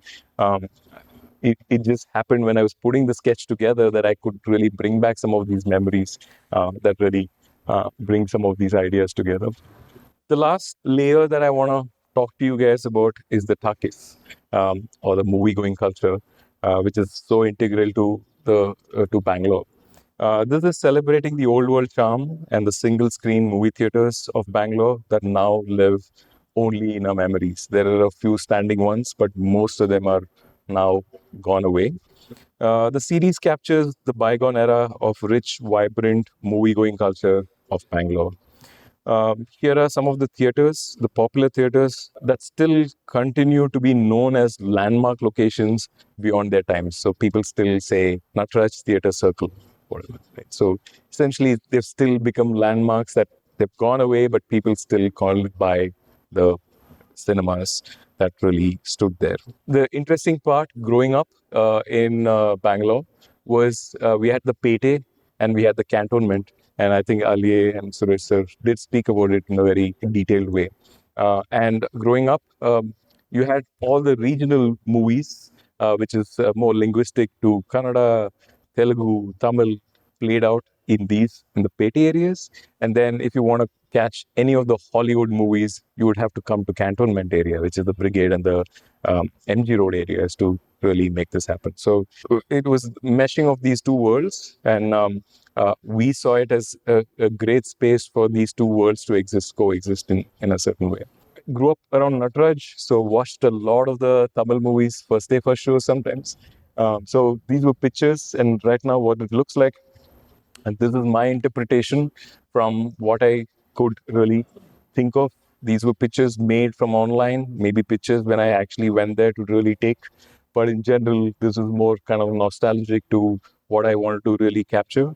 Again, this is the aim of this series, was to really capture nostalgia, pop culture of a city. Personally, for me, it was more reminiscing the good old days of growing up around Maleshwaram, enjoying the several blockbuster movies that were screened in these theaters. Yeah, Nataraj was, again, Plaza, for a lot of the iconic movies. We would end up in college, Sangam for more Hindi, and Rex for sure. As college, we would end up most times here. I think fond memories of watching Jungle Book and several other movies I just face at this point. Opera for its exterior charm that it brings, and when you really put them all together, can I really look at it from that angle of capturing the single movie theaters that exist in our memories today. As I conclude, I would like to focus on two contradictory words that often I think of when I think about my city. I often remind myself to hold on and let go. Just like while making drawings, one has to selectively omit certain elements and keep others. And one of the themes that you must have seen was every time you got to keep being open, making these choices whether to keep or let go. Bringing the same analogy of drawing to my city, I remember myself to let go, let go of the self-talk that the past Bangalore was always better at right. Bringing the same analogy and again remind myself to hold on to the rich culture, the arts, the tradition that defines the city's soul. Thank you. What is the one place that that you belonged to as a Bangalorean which no longer exists and you miss? I can say I remember growing up in a very colonial building, which was actually fancily rented by my father, and it was in the very right place. It was on off-level road, Grant Road Cross. So I was a wall separated me and Mr. Vijay Vadmalya. So I was born on the wrong side of the wall. So, and it was, it was this old crumbling building. I don't know. I think father's friend was renting it for 300 rupees a month or something like that. It was closer to school. So we lived there and I really, really miss this place. I think for me was college, Chitrakala Parishad. I think was very beautiful where we were to walk around.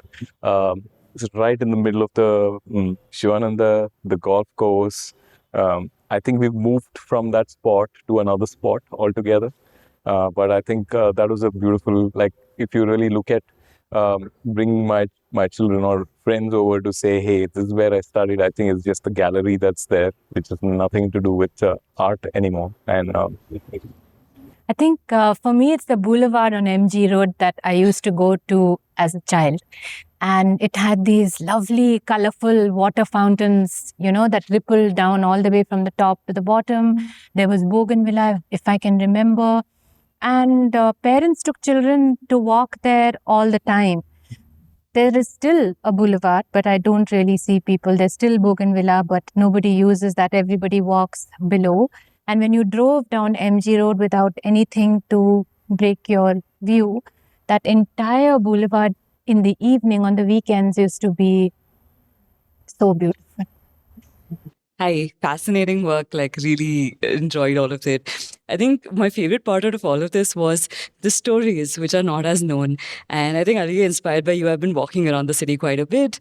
What I'm curious about is when you are walking and you come across something that's interesting, what's your process of trying to find those deeper stories? Like, are there any particular archives that you found particularly helpful, useful, interesting? Especially, archives about the deities that you mentioned, Suresh, about all of these different ammas that are present in Bangalore, or archives about food. I think I'd be very curious to hear about that. Thanks.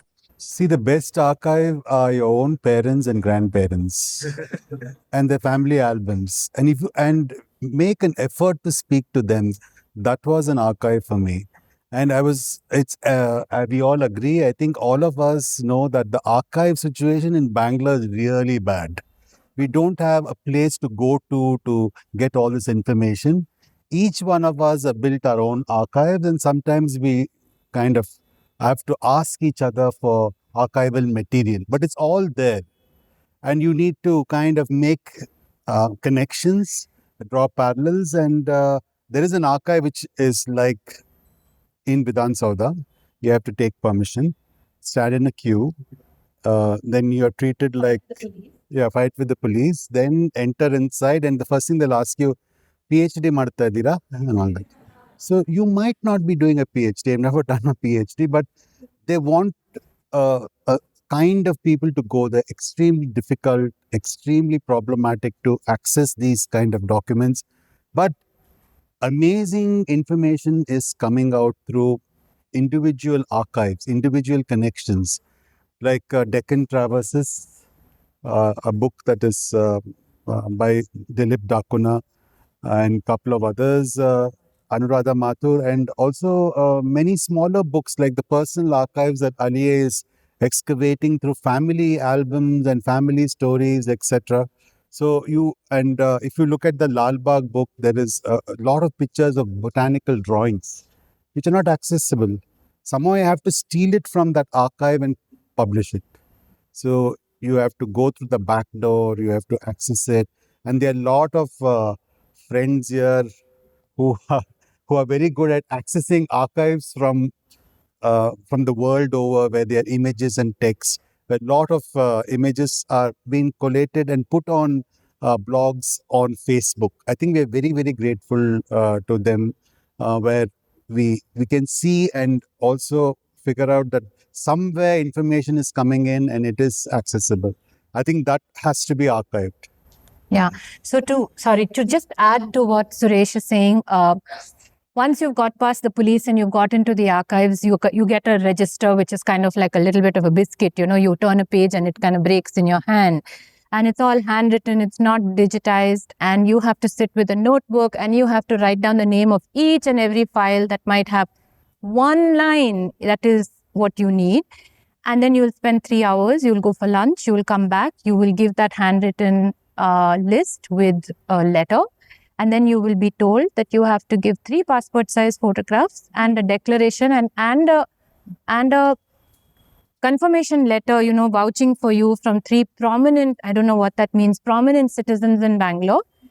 And then you have to come back again after maybe 2-3 months once that approval is given. I often wonder, how do foreign scholars who have limited time and budget, even most of us who have deadlines, function this way? Because the archives here are in the state secretariat, and naturally there's going to be security and access issues.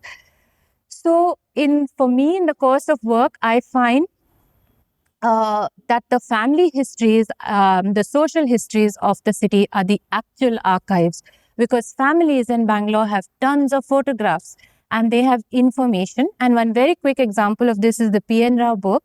For many years before the book, I was reading about Campbell Building on Brigade Road, which may have been the first multi-store outlet in the 1920s and the 30s. Couldn't figure out where it was, kept wondering, kept walking.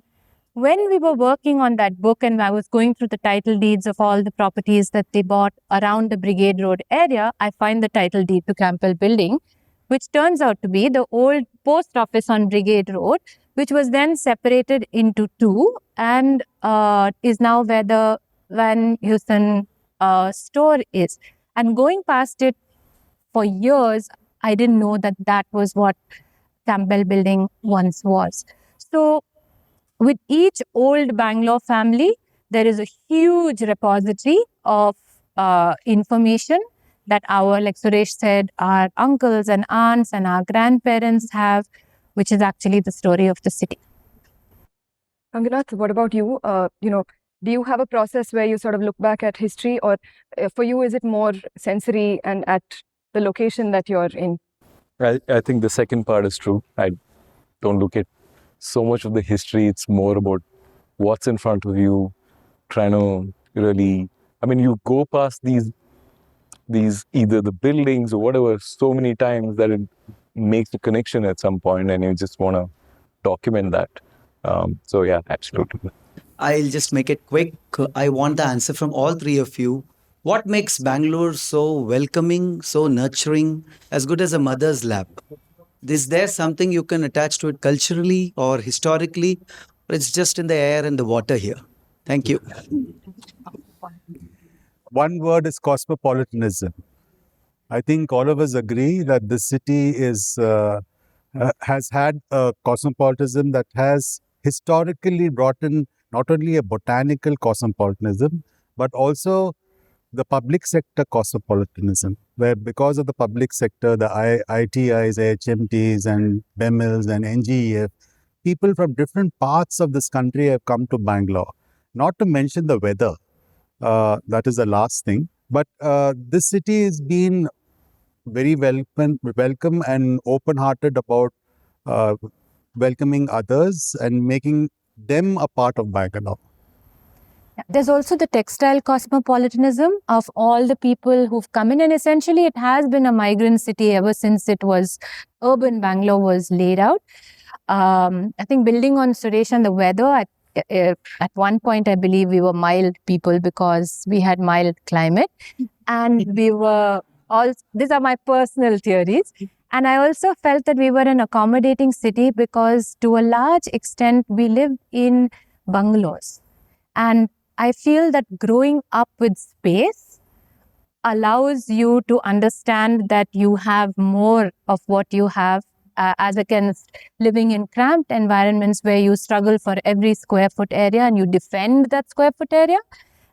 So when you have gardens and you have bungalows and you have large city spaces, open spaces around you, that also I think just you grew up understanding that there was room for more. They will have a lot of archival material.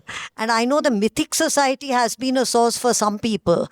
Also, some of these old buildings, old houses, which go back historically, they, as Aliyeh very nicely pointed out, many families have photographs and things like that, but they also have records of ancestors and things that they did and what happened with the historical collateral, co-evil people at that time.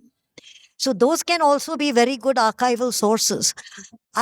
What somebody needs to do is collate all this and make it available for anybody interested in doing the history. And perhaps, this meeting and get together can be initiating activity to motivate somebody to get that happening. Yes, we have been talking for a long time about trying to be able to find a place or a means to have a centralized archive for the city.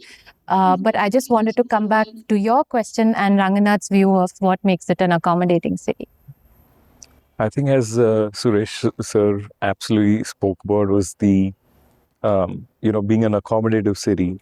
I have fond memories of you getting down and the auto rickshaw guy wants to first ask you, are you Kannada, are you Hindi, are you any of these languages? And I haven't seen any city that just is so accommodative to figure out what is the language that you want to speak about, and I don't mind communicating that from my end, which is a very different way to look at when it's an accommodative city. Also, in situation is once you tell them that you're Bangalorean, they say, where is your native?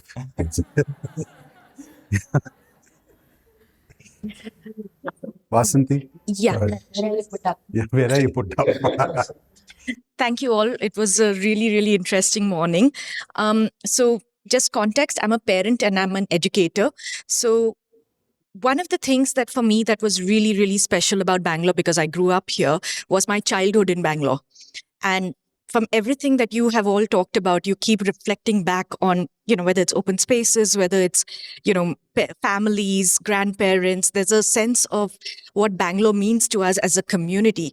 So I guess my question to you guys is for the next generation, what are we, as society, what is our responsibility towards the next generation to ensure that, in your words, there are some things that we're holding on to, some things that we're letting go of, but we're kind of passing it on to the kids? Because I feel that what made us pretty much who we are today is the kind of childhood for us that we had. And I don't see that translating. I think there are a bunch of us as adults who are trying to kind of salvage whatever we can, but societally, what can we be doing for the next generation? I think speaking about my own kind of journey, I have a 18-year-old. He has his own memory of Bangalore, and I think in general, you go to only a specific kind of restaurants. You know what you really want, but with a teenager, you really don't have a lot of choice. So you end up really tagging along because he has a certain way to uh, take you around, and that's being very very different lens that I'm really using. That before you would put it away by saying, okay, new might mean a little more. I need to grow with it before I actually can say yes to it. Versus, I think as the new generation, they have their own memories to form. They have their own kind of words and brands and restaurants that they are forming. And in a way, that becomes more of the popular culture very soon. And that's what my assumption is, that it's not necessarily, yes, it's passed on, but also they're building their own kind of uh, mesh and dots, aligning the dots for themselves. As a family, every week we or once a month at least, sometime later in later years it became once a month, we would be taken by our parents, especially my father, who was the motivator, to different parts. Now this happened in Bombay, where we were taken to the historical parts of Bombay, but in Bangalore we were taught about Bangalore because we are rooted in Bangalore.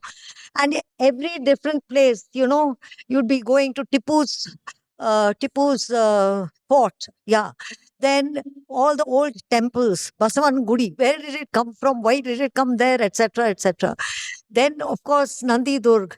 Then, all the little lakes, Arkavati River, where did it start from? The lakes, Tippagondanahalli, Hesarghatta. We bicycled to Hesarghatta as children. Now, the thing about doing all that is there was a chabi, and the chabi was our parents. So to just build on what Dr. Sadla was saying is that it's experience of the city. So we facilitate as parents the experience of the city by taking them out from an early age a lot more, and more offbeat places than what everybody else usually does. Number two is to engage, not just experience those places, but to engage with those places. So you actually go to Malleshwaram market to buy things. It's not that you're just driving past and looking like a viewer at the city. And the third is information. And as parents, I would really, really humbly invite you to push in all your children's schools for modules on local history. We're studying about things across the country and across the world, and nobody knows what we have in the city that we live in. It's very rare that school children come out on school trips to even engage with understanding local history. So if there can be options in schools to make that a component, it would, I think, circle back to the experience and engagement as well. I think more experiential walks for kids, making them part of this living cultures, whether it's taking them to St. Mary's Festival or an Urus or Karaga or whatever, and making them part of this living culture is very important. So, and telling stories about places and things, that will make things more interesting. Nobody wants to read a book and, take them out, make them enjoy the spaces around, make them eat in the local darshanis or wherever, and let them experience these things. I just have one thing to add to what Suresh was saying, that two of the most beautiful walks I've done. One was for a 15-year-old, and her mother called and said that she has 10 friends and it's her birthday and she does not want to celebrate it at a restaurant. They are going to go to lunch, she said, but from 8 o'clock to 12 o'clock, I want you to walk with them through the fort area, because they go to school in a bus, they come back, they go to tuition in a car, and they come back, and they've never done it. So I took 10, 15-year-olds on a morning in the Pete, and they ate off the hand carts and they walked everywhere. And she told me, she said, I'm having such a wonderful time because we never get to do this. And the second walk was a friend who asked for her father's first-year death anniversary. He was from Bangalore and loved the city very dearly. So after all the pujas were done, the next day, as part of the memorial service, they invited about 20, 25 of their closest friends to walk through the old city area in his memory. If I have to say, like a Bangalorean, what this morning has been, sakkatagittu. The talk. Thank you, Vasanthi. One, I feel when we saw the visual and the word, one thing which could have completed, I think, the trilogy would have been the sound of Bangalore. Quick context is that I'm a radio broadcast journalist and podcaster. The sounds of Bangalore, I feel, again, are unique to the city. For example, the Sopnauru. Hear from many friends, because I didn't grow up or school here, but the carol singing, for instance, in some areas, which probably are vanishing if they haven't already. Just wanted to say that if there is an effort that's being done, would love to volunteer for that or contribute to it in some way. But I'll just end with that question saying that are there sounds like the dasayas we don't see anymore, this bards, the storytelling singers. So if there's anything in your collective memory or here, would love to hear about that. In fact, we did that for the Malleshwaram IFA grant, the 560 we got with the memory maps and the books. We in the book, there is the colors of Malleshwaram, the sounds of Malleshwaram. We recorded that, and we were hoping to put them in as QR codes for each of those books, that the locality-based books that we do. I think based on what you're saying, we should do it. Thank you. Hi, thanks for the wonderful morning. It was really beautiful. I'm just playing the devil's advocate here.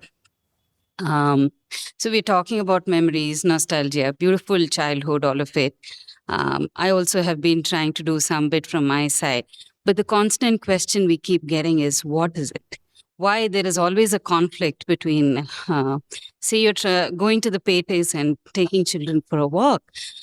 But during our time, when I was growing up, I think that was part of the natural way of living. It's now become a very conscious way of introducing some of these things to younger generation. I would say to my peers also, some of them who have been grown up here. And I'm constantly wondering, why is it we're doing this? What is it we're holding on to? I know I see a lot of value in this, but what are we holding on to and trying to pass on to ourselves and our next generation? How is it going to be useful? I'm just playing the devil's advocate here. So the answer is actually rooted in our neurology. And when we look at neurology and we look at the nervous system, continuity and familiarity is what soothes the nervous system. Predictability soothes the nervous system. And things that are dynamic and change is what stimulates the brain. But if we have too much stimulation, then our nervous system goes into overdrive and overwhelm. So we have to play that very fine game between having moments of continuity equals calm and familiarity, which grounds us and locates us in ourselves as well as where we are, and that dynamism which also makes us feel alive and has momentum in our lives. So to advocate for not the past over the present, but having the past in the present means that there is a sense of continuity for my life and for who I am. It tells me where I'm coming from, and it helps me make choices, principles, values, family traditions, whatever it may be, that root me in the present, and also help us make choices as individuals and as a collective for the city or the country that we live in for the future. It can't come from nowhere. 15 years or even more, I feel the transition has been so rapid that the changes have been too hard to hold on to and bring us back to the point that we are trying to balance out to. And it's because that change is non-consensual. It is not. It is not. But change must be with my consent. If you are going to bring another city and put it over a city that has been here, and new Bangaloreans think that it's only 30 years old, I do feel the distress of that. Yeah. And then I feel the struggles that you face as to where do I go to find those little pools of calm for myself when I'm constantly dealing with the new. Sorry, this is more of an observation and an interesting thing. I really liked your story about how you adapted the Citroën logo. There's an interesting connection between Citroën and Bangalore. In 1990, when Kuwait was invaded by Iraq, the expatriates were given a few hours' time to pack up and leave. And there was a doctor couple from Bangalore, and he was a Citroen aficionado. He had two 20-year-old Citroens, two CVs, the basic car. So they packed whatever they could into their Citroens and drove from Kuwait into Iraq before the border was closed. Then they drove through Iraq, went through another fraught border between Iraq and Iran, drove diagonally from Tabriz all the way down to the Balochistan border, crossed into Pakistan, where they were given a hero's welcome, 5-star treatment, crossed the Wagah border, and drove to Bangalore. Wow. In those Citroens, Dr. On a Kumar Citroen. Swami. Wow. And that brings me to We another can tell these observation. stories. Today we complain so much about Bangalore's traffic, but Bangalore has actually got a very rich automotive heritage.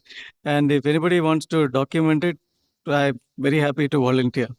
Hi, thank you so much for all the lovely talks. I was wondering if you have insight or could point me towards the queer documentation and histories of Bangalore. I know that the queer movement, as we understand it today, dates back to 2008, which was just preceding the first turning over of the Supreme Court of 377. But like I've kind of seen other cities kind of go back to talking about cruising cultures during colonial times, talking about magazines that came out in the 50s and the 60s. And I'm wondering if there's any, I know Kamra is doing it, but Kamra is also very contemporary in their archiving. And this is not just about archiving, but the idea of, is anyone doing queer family histories? Is anyone doing, because like a lot of the queer movement in the city and a lot of other cities I've been to is very guided by children. I'm going to say that no, children. It's a good thing. Young people. But also, how are we looking at that from generational perspectives?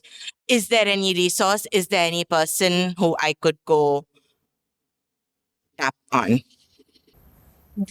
So my next book, which is on Cubbon Park, is 25 stories of 25 people speaking about Cubbon Park, and two important people's narratives. One is Akai, who is a sex worker from Cubbon Park. The other one is Arvind Narayan of Alternative Law Forum, speaking about their experiences of Cubbon Park being a queer-friendly space and what was happening in and around the city about not only queerness, about what is happening in this kind of underground city, where the landscape is very different. The landscape itself emerges after 6 o'clock.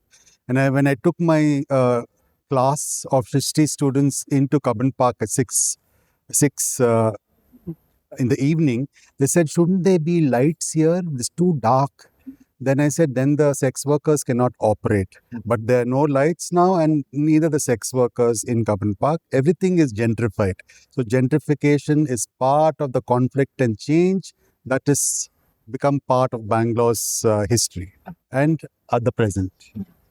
I think for me, that exploration is just starting, because when I was speaking to people, I came across a story of how in the 80s and the 90s, there used to be a bench in Cubbon Park. And if you were queer and new to the city, you could just go and sit there at a particular time in the evening.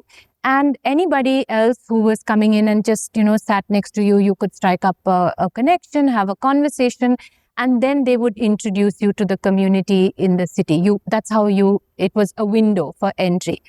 There was also talk of a specific table at Airlines Hotel, and all the staff at Airlines Hotel knows that particular table, which I find amazing, because the men who serve you your idlis and dosas are extremely traditional, but are totally aware and supportive of that particular table. And that map, if I can invite you to just look to your left, in the left-hand corner, is actually a workshop we did with the Aravani Art Project, like I said. So it's just one part of a series of explorations and drawing and talking of their experiences of the city and mapping that city by those experiences. For example, she said that Cubbon Park for her is Sneha, because that's where they go with friends, they go with lovers. By Panahalli is about community and about joy, Santosha. And KR Market was Bhaya, and she painted the whole thing black. Because she said we do collections at the signals in the day, and then KR Market is where we get picked up for sex work at night, and then we get taken off to Kengiri and so on and so forth. I have now realized that the Memory Maps workshop for me started as a locality-based intervention, but it has moved on its own into capturing stories of different communities this way in the city. And that one is what I'd really like to deepen, because I mean, I don't have time to tell you all the stories that came up, but I think it's going back from the contemporary, like you said, to actually looking at a more grounded experience as well. A very interesting conversation I was having with somebody who asked me a question which I did not have an answer for it. It was, where is the red light area in Bangalore? It's everywhere. Just Level Road was a red light area once upon a time. Grant Road, and so is MG Road, and closer to the Taj in the evening. So it keeps shifting and moving as the city grows. So when the city does not have a designated red light area, the whole city is promiscuous and it's open for having fun. Yeah. In Bangalore, once a garden city, now Bengaluru, a concrete city. A builder starts his building by chopping the tree at the site. How might we get back to having salu maragalu on every street? Should I answer? I think it's negotiating with the BBMP to figure out whether you want this tree. And it's not only BBMP, it's also the electricity department, the BWSSP, which is going to keep digging and loosening the roots that are underground. Just yesterday, I was a little surprised that a friend came from Bombay and she said, Bangalore's so green and all. I said, thank you, because it's fast fading, but at least in central Bangalore and in parts of Bangalore, we still have these salu maras, still trees are blossoming, seasonal blossoms that happen every time. But I think we need to have a vision. You can't think of having Singapore in Bangalore or something else, but you need to have a vision that would have concrete buildings and the gardens, and which can simultaneously complement each other. I think it's a job of people who envision the city to grow, and it's people who can make this happen if they put their heads together and also make an effort to not to bring back the garden city. It's impossible, but at least coexist with what we have and make it an ecologically sensitive space to live in. It's just not trees, it's other things also. A lot of the memories that we speak about, and it was a wonderful morning where it's largely a lot of nostalgia. But you also said that Bangalore is a city of immigrants, right? And when immigrants come in, they create their own memories. And the perceived homogeneity is actually sitting on a very heterogeneous landscape. And that's the forging that happens. And there's a memory that is created, which may not be nostalgic, which may not be way back to when we were born and growing up, but it's still critical for the city. So, I mean, what are your thoughts on capturing some of those memories? I think partly we have had the discussion, but I was just hoping some conclusive answers to that. How do we because those are also exactly what you're saying. Like, it's not going back to the garden city, but it's also a memory that is very important for the city. And how do we start to bring those out? And what is the relevance, I would also ask? One of the questions we always get from people who sign up for the locality-based Memory Maps project, which I do with local CWAs, RWAs, so it's people from a particular locality. The emails come in and they say, well, we're not from Bangalore, so we don't have memories. And the first part of the workshop is to challenge the idea of what is a memory. For you, an hour getting here is now a memory. And a ride from the Kempegowda airport, BIAL, to come into the city is a memory. So when we have about 30-40 people from a locality doing the workshop, they realize that they're not looking at a historical past. You're just looking at your engagement with the city. 15 minutes ago is now a memory. right? That's how the brain processes it.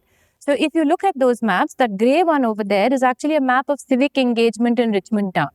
They do not do historical maps. They do what, it's very rooted in the present about what, and someone has done a love map of all the people that she dated and broke up with across the city. She embedded QR codes in it with music that was connected to those particular relationships. I couldn't put it up here. So it's a very present. The Memory Maps project is not at all about nostalgia. I'm very happy that all the people, they're not students, they are community. It's a community intervention. I'm happy to do it in any of your localities if you are part of your CWA. It's very rooted in the present of what the city means to you in the now. Also, if I can just add to this point, what often does not get spoken about in this universal idea of cosmopolitanism that we have. When we were growing up, I remember Deccan Herald used to have 5 columns for 5 different language movies that were playing. I do not know of any other city in the world where at the same time you would have 7 language movies or theater or any of those things happening. And it is not just a linguistic question, it's about inclusion of every class of people with every kind of interest on a very equal basis. Unlike many other cities, you didn't have the South Bombay, North Bombay divide. But of course, within each area, you had the multiplicities that were happening.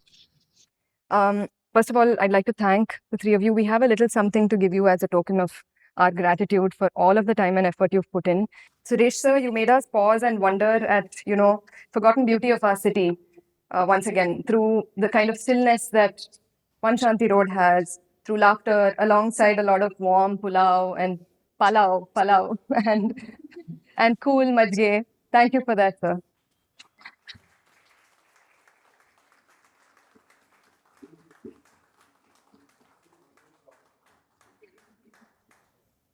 Aliyeh, you took us on like a roller coaster ride through the Bangalore of your mind, which felt like going through like the secret corners and nooks of KR Market with all of its chaos and beauty. Thank you for really hashing out and brainstorming with us over the last 1 month. Thank you.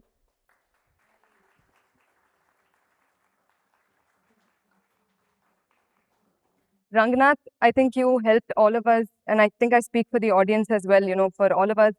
A lot of us came and, a lot of them came and told me in that break that we're all living under a rock.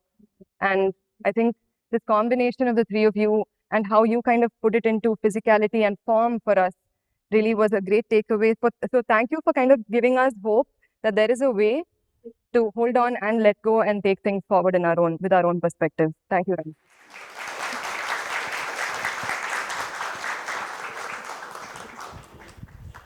For me, I think hearing all of you talk about the city, my city, exposed me to things I never knew existed, even now. Though each of them strangely seem familiar. Isn't that what home becomes?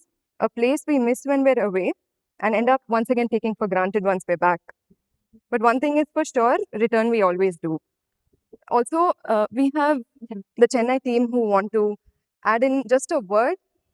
So Madhun, Harshini, Rizvi, Vishwanathan, Mayur. Rest of the Chennai team is still in Chennai, chilling in hot summer. But thank you for extending the invite to witness this beautiful morning here. Thank you. We have our event next week, doing an adventurous trip this week. We got to witness what Bengaluru was and is through different lenses, through history, architecture, food. From broader lenses, we came down to streets, to terraces through your illustrations and artwork. But we wanted to zoom in into this space that you have created, where conversations happen, where you get to listen to people talk, people bring about new ideas every month. To celebrate that, as a token of love from Creative Mornings Chennai, we have a Jamakalam. Oh, wow. Thank you so much. We'll soon be needing one, looking at the numbers growing, so this is very apt. And I think you summed this up way better than I did, so thanks for that as well. I think some of you might know, or for all of us. Yeah. The context from Tamil Nadu, Chennai. He uses it during festivities, during good happenings at home for weddings and for whatnot. So again, bring about conversations, bring about diverse people from family and community. And we all get to sit on the ground where we are all equal and conversations happen, talk about the past and to discuss the new future. So CreativeMornings again, Bengaluru to have over around 100 talks and more million conversations to create and to nurture these spaces to the future, because we at CreativeMornings believe everybody's creative and everybody's welcome. Thank you.